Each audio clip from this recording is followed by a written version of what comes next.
তো বাইরে গেছিলাম, তো বাইরে থেকে আসলাম, এসেই এখন রান্নার সব আয়োজন করছি। এই যে এখানে ছোট মাছ, এটাকে কি বলে, কাচকি মাছ, ক্যাচকি মাছ, ব্লকের, বাংলাদেশ থেকে আসছে। এটা আমি ব্লক, এটার ভিতরে আইস আছে। তো এটাকে আমি এখন ভিজিয়ে রাখবো, 10 মিনিট ভিজিয়ে রাখলে মেল্ট হয়ে যাবে, তারপরে আমি রান্না করব। কাচকি মাছ রোজ ব্র্যান্ডের, এই রোজ ব্র্যান্ডের মাছগুলো ভালোই হয়। তো আমি এটা এখন ভিজিয়ে রাখি, 4 কোনা ব্লক আর ভিতরে আইস দেওয়া। সো এই মাছটা আমি এখন ভিজিয়ে রাখবো 10 মিনিটের মতো, তারপরে রান্না বসাবো। আর এখানে আমি ভাতের চাল ধুয়ে রেখে দিলাম কিছুক্ষণ, তারপরে আমি রান্না করব। ভাতের চাল নাকি ধুয়ে 5-10 মিনিট রেখে দিতে হয়, এটা নিয়ম, তাহলে চালটা নরম হয়ে যায় আর ভাত হতে বেশি সময় লাগে না। তো আমি এখানে ভাতের চাল নিয়ে নিয়েছি, আর সব সময় এই চালটা ইউজ করি। এটা হচ্ছে পার বয়েলড লং গ্রেন রাইস, খুবই ভালো, খুবই ভালো। এটার দাম নর্মালি $20, কিন্তু আমি সেলে কিনেছিলাম $13 দিয়ে। তো আমার আবার যেতে হবে এটা কেনার জন্য। এই ভাত ছাড়া আমি অন্য কোনো চালের ভাত খেতে পারি না। আমার বাসায় অনেক ধরনের রাইস আছে, কারণ আমি যখন যেটা পাই ভালো লাগে কিনে আনি। তো এই রাইসটা খাওয়ার পর থেকে অন্য রাইস আমার একদমই ভালো লাগতেছে না। এটা দিয়ে তরকারি দিয়ে খেতে অনেক মজা, ভাতের যে একটা টেস্ট ওইটা পাওয়া যায়। আর এটা হচ্ছে থাইল্যান্ডের প্রোডাক্ট, সরি, এটা প্রোডাক্ট অফ ইন্ডিয়া। এই যে প্রোডাক্ট অফ ইন্ডিয়া। একটু মোটা চালের ভাত, যেহেতু এটা পার বয়েলড লং গ্রেইন, চালগুলো একটু লম্বা হয় কিন্তু মোটা মোটা, আর খেতে খুবই মজা, বিশেষ করে তরকারি দিয়ে খেতে অনেক ভাল লাগে। আর বাসমতি অনেক ধরনের রাইস আমার বাসায় আছে, চিকন চিকন, খুবই সুন্দর রাইস, ওগুলা এখন ভালো লাগে না এই রাইসটা খাওয়ার পর থেকে। তো এটা আমার আরেকটা কিনে আনতে হবে সুন। তো শেষ হয়ে গিয়েছে প্যাকেটটা, আমি এখন এটা ফেলে দিব। আর এটার একটা পিকচার তুলে রাখবো, কারণ ইন কেস যদি আমি না চিনি দোকানে যাওয়ার পর, কারণ অনেক ধরনের রাইস থাকে, তো এটার একটা পিকচার আমি এখনই তুলে রাখছি। অ্যাকচুয়ালি প্রথমে গরুর মাংস ভিজিয়েছিলাম, কিন্তু গরুর মাংসটা আবার তুলে রেখেছিলাম যে রান্না করব না, পরে আবার মাংসটাকে ফ্রিজ থেকে বের করে ভিজিয়ে রাখলাম। এখন আবার মনে হলো যে না, গরুর মাংসটা রান্না করে রাখি, কারণ কালকের থেকে আমার পরপর 3 দিন কাজ আছে, হয়তো রান্নার সুযোগ পাবো না, তাই গরুর মাংস কাচকে মাছ দুইটাই রান্না করব। তো এই যে এখানে ভাত বসিয়েছি, ভাতটা হতে, এই ভাত হতে একটু সময় লাগে, যেহেতু সিদ্ধ চালের ভাত, একটু মোটা, আর এই ভাতটা আমার খেতে খুবই ভালো লাগে, আমি ইউজ টু হয়ে গেছি। তো বাইরে গেলে আমি আরেকটা নতুন ব্যাগ নিয়ে আসবো রাইসের। তো এটা হতে থাকুক, আর বেশিক্ষণ লাগবে না, আমি নেড়ে চেড়ে দিলাম। আর এদিকে আমি মাংস ভিজিয়েছি, এটা গলে গেলে তারপর বসিয়ে দিব। তো এখন কাচকি মাছগুলো পরিষ্কার করতেছি। এই কাচকি মাছে অনেক ময়লা, আমার বিরক্ত লাগতেছে, জানি না কতক্ষণ লাগবে এটা ক্লিন করতে। আর অনেক দিন পরে আমি এনেছি কাচকি মাছ, যে দোকানে পাওয়া যায় সেটা আবার আমাদের আশেপাশে নাই, দূরে যেতে হয়, অনেক দূরে যেয়ে আনতে হয় বাঙালি দোকান থেকে, বা এশিয়ান কোনো গ্রোসারি স্টোরে যদি পাই আমি নিয়ে আসি। তো এটা আমি এশিয়ান একটা গ্রোসারি স্টোর থেকে এনেছি, ওখানে সব কিছুই পাওয়া যায়।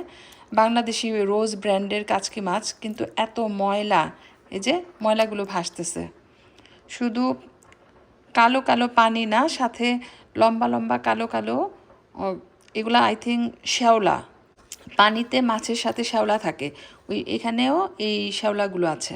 অনেক ছোট ছোট কাচকি মাছ, কিন্তু ফ্রেশ, কোনো গন্ধ টন্ধ নাই, ভালোই আছে। তা আমি এটা আগে ক্লিন করি, খুব মনোযোগ দিয়ে ক্লিন করতে হবে, কারণ যেহেতু ছোট ছোট অনেক ময়লা আছে,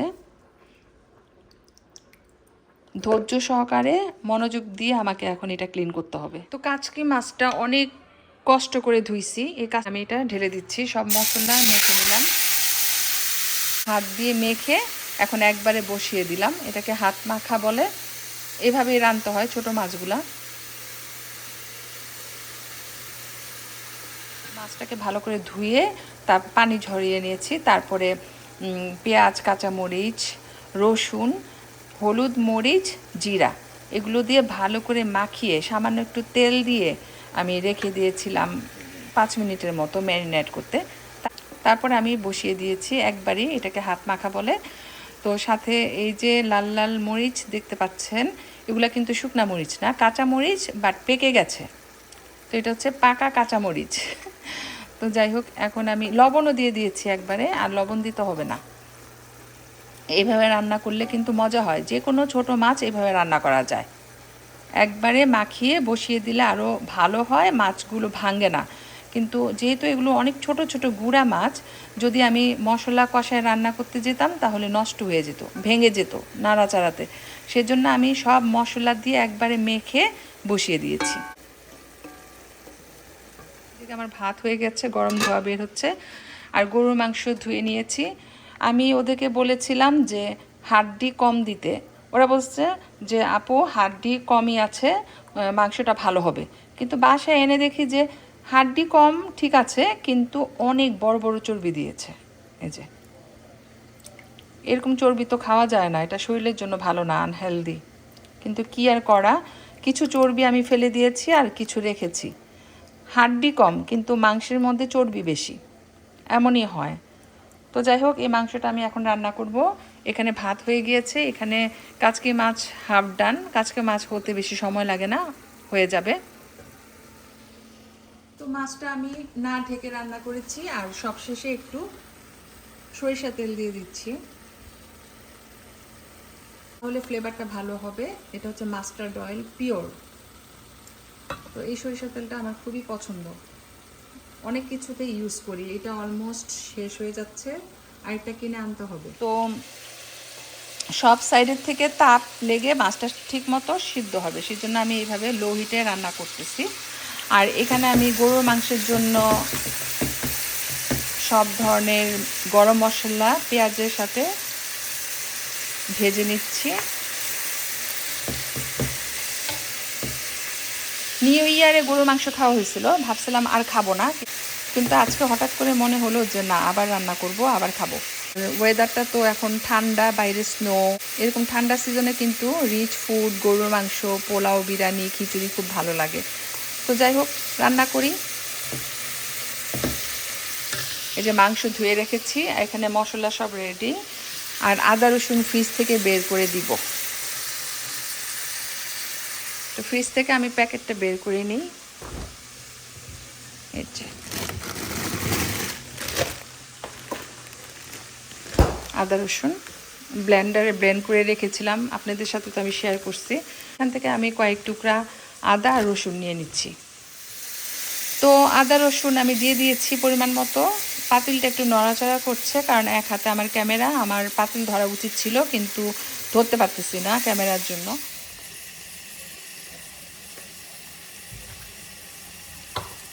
তো মাংসের জন্য মশলা কষিয়ে নিচ্ছি। এই যে দেখে নেন, মশলাটা ভালো করে কষিয়ে পরিমাণ মতো গরম পানি অ্যাড করব। তো এই গরুর মাংসের মধ্যেও আমি সরিষার তেল অ্যাড করছি। সাধারণত আমি অ্যাড করি না সরিষার তেল, কিন্তু এখন ইচ্ছা করলো তাই করলাম, দেখি কেমন হয় খেতে। আমি সবসময় ভেজিটেবল অয়েল দিয়েই রান্না করি গরুর মাংস বা যে কোনো তরকারি, কিন্তু এখন আমি একটু সরিষার তেল দিয়ে রান্না করছি গরুর মাংসটা। গরম পানি অ্যাড করি ভালো মতো সিদ্ধ হওয়ার জন্য, কারণ লেগে যাবে তা না হলে। তো এখন আমি মশলাটাকে ভালো করে কষিয়ে সব ধরনের গুঁড়া মশলা অ্যাড করব। আমি হলুদ দিয়ে দিলাম পরিমাণ মতো, তারপরে দিচ্ছি মরিচের পাউডার, একটু বেশি দিব কারণ আমি ঝাল খেতে পছন্দ করি। এটা হচ্ছে ধনে, তারপরে দিব জিরা। আমি কোনো মাপ ঝোঁক করে করি না, কারণ চোখের আন্দাজে রান্না করতে করতে এক্সপার্ট হয়ে গেছি, এখন আর মাপ ঝোঁক করে মশলা দিই না। মশলা কম হলে অ্যাড করা যায়, বেশি হলেও কোনো সমস্যা নাই, আমি অ্যাডজাস্ট করে ফেলি। তো এখন আমি পরিমাণ মতো আর একটু পানি দিয়ে দিচ্ছি, একটু শুকিয়ে গেছে। পানি দিয়ে এখন এটাকে ভালো করে কষায় নিব। এই গরুর মাংসের মেইন বৈশিষ্ট্য হচ্ছে মশলা। মশলাটা যদি ভালো করে কষানো হয় তাহলে মাংসটা রান্না করলে মজা হয়।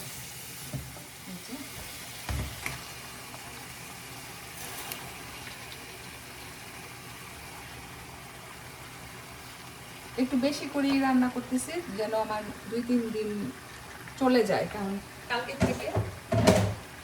থেকে কাজ আছে। যেহেতু আমি কাজের থেকে বাসায় আসলে তেমন হুটহাট করে রান্না বান্না করতে পারি না, আমার কাছে খুব বিরক্ত লাগে, ভালো লাগে না। আমি পছন্দ করি কাজে থেকে বাসায় আসবো, ফ্রিজে ভাত তরকারি রান্না থাকবে, বের করব, মাইক্রোওয়েভে গরম করে খেয়ে নিব, তারপর বাকি সময়টা রিল্যাক্স করব, টুকটাক কাজ করব, ওইভাবে সময় কাটাতে আমার ভালো লাগে। কিন্তু কাজে থেকে আসলাম আর ধূপ ধাপ করে মাছ মাংস সব বের করে রান্না বান্না করলাম, এরকম আমি পারি না। আগে পারতাম, আগে এগুলো অনেক করেছি, কিন্তু এখন আর ইচ্ছা করে না। এত কষ্ট করে কি হবে বলেন? সেজন্য এইভাবে আমি যেদিন বাসায় থাকি, কাজ কাম কম থাকে বা রিল্যাক্স মুডে থাকি, সেদিন আমি রান্না বান্নাগুলো করে ফেলি। আর একটু মরিচের পাউডার অ্যাড করেছি, কারণ কালারটা দেখতে সুন্দর হবে আর ঝাল ঝাল হবে মাংসটা খেতে। তো এখন আমি এটাকে ঢেকে রেখে দিব, তারপরে আলু অ্যাড করব। গরুর মাংসে আলু থাকলে খেতে ভালো লাগে অবশ্য, সেজন্য আমি আলুটা অ্যাড করব। তো এখন আমি ঢাকনা দিয়ে ঢেকে দিই, চুলার আঁচ মিডিয়ামে থাকবে, আর একটু পরপর নেড়ে দিব।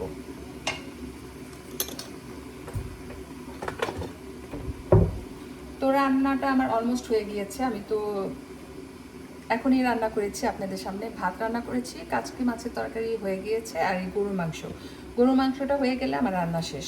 এখন বাজে 1:45। তো খাবো, রান্না হয়ে গেলেই সাথে সাথে খেয়ে নিব, কারণ আমি লাঞ্চ বেশি দেরিতে খাই না, কারণ যেহেতু ডিনার করি না, লাঞ্চটা আমি সময় মতো খাই। গরুর মাংসটা হয়ে গিয়েছে, সাথে আলু দিয়েছি। একটা ফুল আলুকে 6 টুকরা করেছি, বড় বড় টুকরা হয়েছে, তাহলে বুঝেন আলুর সাইজ কত বড় ছিল। আর আরেকটা আলুর থেকে এক সাইডের থেকে কেটে ওইটাকে আবার 2 টুকরা করে দিয়েছি, তো টোটাল 8 টুকরা আলু দিয়েছি। আর এখন দিলাম ভাজা জিরা আর শুকনা মরিচ টালা, এই যে আমি করে রাখি, এটা অলমোস্ট শেষ হয়ে গিয়েছে, আর একটা বানাতে হবে। অলরেডি 1 চামচ দিয়েছি, আর হয়তো পুরাটাই দিয়ে দিব। তারপরে এই কন্টেনার খালি হয়ে যাবে, তখন আবার নতুন করে বানিয়ে এটার ভিতরে ভরে রাখবো। এটা হচ্ছে জিরা ও শুকনা মরিচ ভাজা, এটা দিলে মাংসের ফ্লেভার খুব ভালো হয়, খেতে অনেক মজা লাগে। তো এই হচ্ছে আমার আজকের রান্নাবান্না। ফ্রিজে অনেক রকমের তরকারি আছে, 2 দিন আগে রান্না করেছিলাম। আমি আবার প্রতিদিন রান্না করি না, কারণ প্রতিদিন রান্না করলে কে খাবে, আমাদের খাওয়ার লোক নাই। কারণ আমরা মানুষ 4 জন মানুষের 4 রকমের চয়েস। আমি ঘরের খাবার পছন্দ করি, সবসময় হোমমেড ফুড আমার ভালো লাগে, কিন্তু বাচ্চারা ম্যাক্সিমাম টাইম দেখা যায় বাইরে থেকে কিনে এনে খাচ্ছে, তো ওদের খাবার সম্পূর্ণ ডিফারেন্ট আমাদের থেকে। এই যে রান্না করছি একটাও কিন্তু খাবে না, শেষমেশ আমাকেই খেতে হবে। আর হাজব্যান্ডও মিক্স, হাজব্যান্ড হচ্ছে মিক্স অ্যান্ড ম্যাচ, মানে সামটাইমস ঘরে খায়, সামটাইমস বাইরে খায়। সো ওকে নিয়েও আমার কোনো ভরসা নাই। তো এই জন্য বেশি কিছু রান্না করি নাই আজকে। সবসময় আমি 2টা তরকারি রান্না করি, এইটাই আমার 2-3 দিন 4 দিন চলে যায়, কারণ যেহেতু জব করি, বাসায় এসে অ্যাটলিস্ট ফ্রেশ ভাত তরকারি খেতে পারি, বা রান্না করা থাকলে ফ্রিজ থেকে গরম করে খেতে পারি, এই আর কি। তো এই যে রান্না আমার ডান, এখন আমি খাওয়া দাওয়া করব।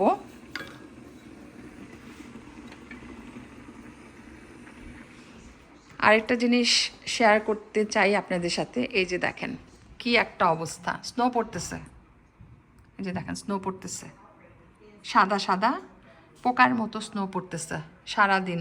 তো যেভাবে পড়তেছে মনে হচ্ছে অল্প, কিন্তু এটা যদি অল ডে পড়তে থাকে, সকাল থেকেই পড়তেছে এই অবস্থা, তো এটা যদি সন্ধ্যা পর্যন্ত এইভাবেই পড়তে থাকে তাহলে অনেক হয়ে যাবে ব্যাকইয়ার্ডে, মানে স্টেয়ারগুলো আর দেখা যাবে না, ফুল হয়ে যাবে। সকালে একটু বের হয়েছিলাম, বাইরে গিয়েছিলাম একটা কাজে, তখন কিন্তু ওয়েদার আমাদের দিকে ক্লাউডি আর এরকম স্নো পড়তেছিল, কিন্তু আমরা যেই সাইডে গেছিলাম অন্য একটা এরিয়াতে, তো ওইখানে আবার সানি ছিল। তো এক এক জায়গায় এক এক রকমের ওয়েদার আর টেম্পারেচার ক্যারি করে। তো যাই হোক, কিছু করার নাই, এটা ঠান্ডার দেশ।